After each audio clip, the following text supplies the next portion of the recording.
अस्सलाम वालेकुम। मेरा नाम ज़ैनब राशिद है और मैं रिसर्च असिस्टेंट हूँ। मैं मिनिस्ट्री ऑफ कल्चर के एक प्रोजेक्ट पे काम करती हूँ और आईआईटी बॉम्बे के साथ एम्प्लॉयड हूँ।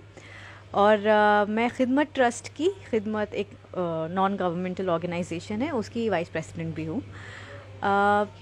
हिजाब के मुद्दे पर आजकल बड़ी बहस चल रही है, पूरे देश में एक फ्यूरोर सा छाया हुआ है और ये बात समझ लेना बहुत ज़्यादा ज़रूरी है कि हम अक्सर आज तक हिजाब पहनने वाली लड़कियों को बहुत ही ऑप्रेस्ड समझा जाता है और उन्हें रिग्रेसिव समझा जाता है। ऐसा माना जाता है कि वो घर की चार दीवारी में ही बस कन्फाइंड रहती हैं और वो अपने दिमाग का, अपने इंटेलेक्चुअल कैपेबिलिटीज़ का कुछ इस्तेमाल नहीं कर पाती। और मुसलमान औरतें जो हैं अक्सर अपने रिलीजन की वजह से ऑप्रेस्ड हैं।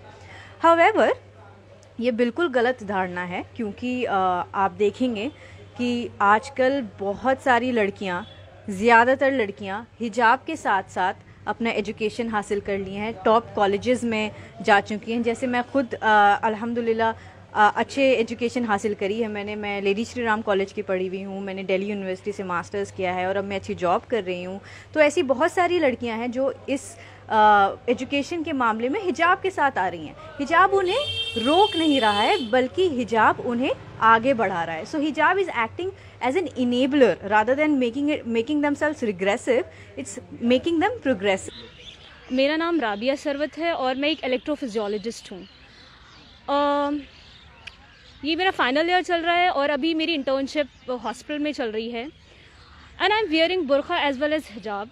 एंड अभी जो सिनेरियो चल रहा है कि हिजाब और बुरखा एजुकेशन में एक बैरियर है, वो मैं इसको बिल्कुल नहीं मानती हूँ। बिकॉज मैं एक इलेक्ट्रोफिजियोलॉजिस्ट हूँ और मुझे यूनिवर्सिटी भी जाना होता है, हॉस्पिटल भी जाना होता है, स्पोर्ट्स भी जाना होता है। सो मैं ऐसा बिल्कुल फील नहीं करती। ये मेरा एक चॉइस है कि मैं हिजाब और बुर्का वेयर करूँ और इससे मेरी एजुकेशन में कोई भी रुकावट नहीं है। तो this is the best part of it. मेरा नाम शाइमा है। मैं जेएनयू में एक पीएचडी स्कॉलर हूँ लॉ एंड गवर्नेंस के फील्ड में, और साथ साथ में एक मैगज़ीन में भी काम करती हूँ, वुमेंस मैगज़ीन में। जो हिजाब का मसला है वो करंटली एक बहुत फंडामेंटल मसला है, इसलिए भी क्योंकि वो एक कॉन्स्टिट्यूशनल सवाल है। It is a question that it is not just about hijab or a piece of fabric, but it is a question that Muslim women, if you look at the statistics, Muslim women are entering higher education at a massive speed. In fact, जो gender parity का सवाल हमेशा फेंका जाता है हमारी community पे, वो स्टेटिस्टिक्स उस चीज़ को पूरे तौर पे चैलेंज करता है। Because gender parity has almost been achieved and will इंशाल्लाह be exceeded also in the Muslim community, that which means that Muslim women are entering higher education at a huge speed, and they are also becoming teachers, they are becoming leaders, they are becoming journalists, and so on and so forth.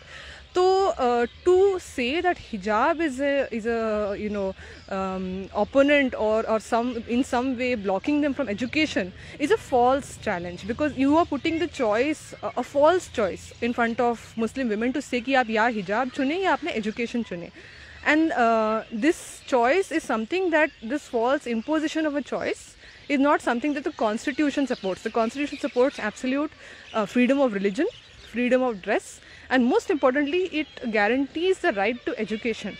So in a country where we talk about access to health, access to education, वहाँ पर to literally shut the doors on Muslim women, as is happening in some places of the country, that is an affront to the Constitution, constitutional morality, and the right to education. अस्सलाम वालेकुम वरहमतुल्लाहि वबरकातुहू। मेरा नाम शगुफ्ता तहसीन है। मैंने जामिया से ET किया है। आजकल हम देख रहे हैं कि अबाया को, पर्दे को लेकर के बहुत ज़्यादा हालात जो हैं वो ख़राब होते चले जा रहे हैं और तरह तरह के मामलात हमारे सामने आ रहे हैं। तो और हम लोग के सामने बहुत सारी बातें भी आई कि क्या सही है क्या गलत है। मैं उस तरफ नहीं जाना चाहूँगी। मैं सिर्फ अपना एक छोटा सा एक्सपीरियंस शेयर करूँगी आप लोग के साथ कि मुझे कभी भी ऐसा महसूस नहीं हुआ कि पर्दा हमें आगे बढ़ने में कभी भी हाइल आया हो या फिर हमें उससे प्रॉब्लम हुई हो, कोई ऐसी परेशानी हुई हो जिसकी वजह से मैं हमेशा पर्दे की वजह से पीछे आ गई हूँ। तो मेरा एक छोटा सा एक्सपीरियंस ये है कि मेरा क्रिकेट टूर्नामेंट में मेरा सिलेक्शन हुआ था। तो बहुत सारे फ्रेंड्स मेरे कि शगुफ्ता तुम कैसे करोगे, ऐसा करो तुम अबाया उतार दो और फिर तुम इसको ज्वाइन कर लेना। लेकिन मुझे कभी भी ये फील नहीं हुआ कि मुझे ऐसा करना चाहिए। मैंने फुल अबाया में, बस मैंने टी शर्ट पर वेयर की थी जिस पर मेरा नंबर लिखा हुआ था, बाकी मैं फुल अबाया में थी और मैंने इसी तरह बहुत जगह क्रिकेट और सारे स्पोर्ट्स में, मतलब मेरे पास बहुत सर्टिफिकेट्स हैं सिर्फ स्पोर्ट्स के।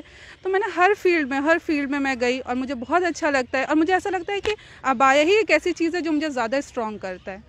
तो ये मेरा छोटा सा एक्सपीरियंस था। मुझे उम्मीद है कि आप लोग को इससे काफ़ी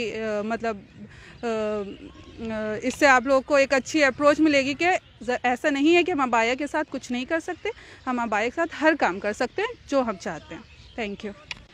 अस्सलाम वालेकुम, मेरा नाम तूबा अनवर है और मैं मास्टर्स कर रही हूँ इस्लामिक स्टडीज़ में। और मैं ये कहना चाहती हूँ कि